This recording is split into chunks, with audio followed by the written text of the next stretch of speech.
আউযুবিল্লাহি মিনাশ শাইতানির রাজিম। বিসমিল্লাহির রহমানির রহিম। প্রিয় উপস্থিতি, আসসালামু আলাইকুম। আমি মোহাম্মদ শহীদুল্লাহ, একজন শিক্ষক, ঈদগাহ রশিদ আহমদ কলেজ। মাননীয় প্রধানমন্ত্রী শহীদ প্রেসিডেন্ট জিয়াউর রহমানের সুযোগ্য সন্তান, সাবেক প্রধানমন্ত্রী এবং প্রয়াত দেশনেত্রী বেগম খালেদা জিয়ার সুযোগ্য সন্তান দেশনায়ক তারেক রহমানের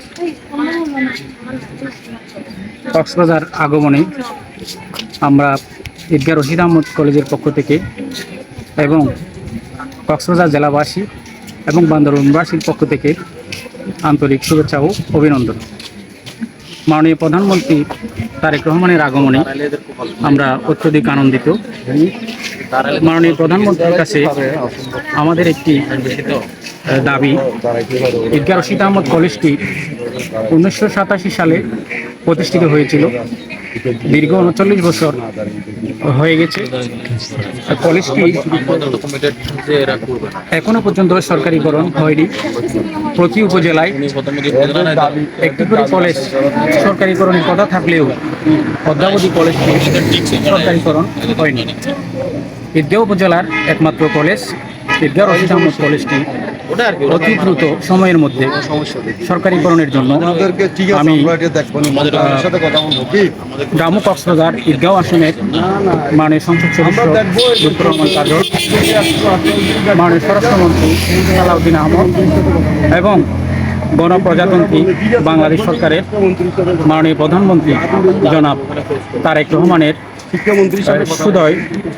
সুদৃষ্টি কামনা করছি।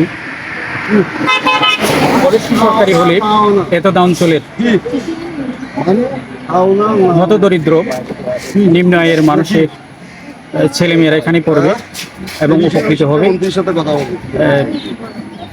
ঈদগাহ উপজেলার মানুষ এগিয়ে যাবে, এটি প্রত্যাশা রাখি।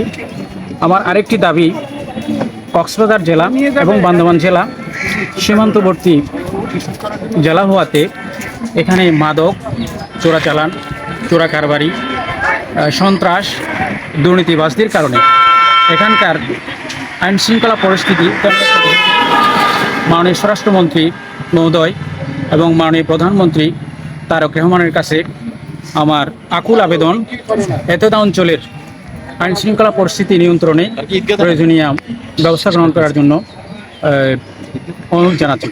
সবাইকে ধন্যবাদ। আসসালামু আলাইকুম।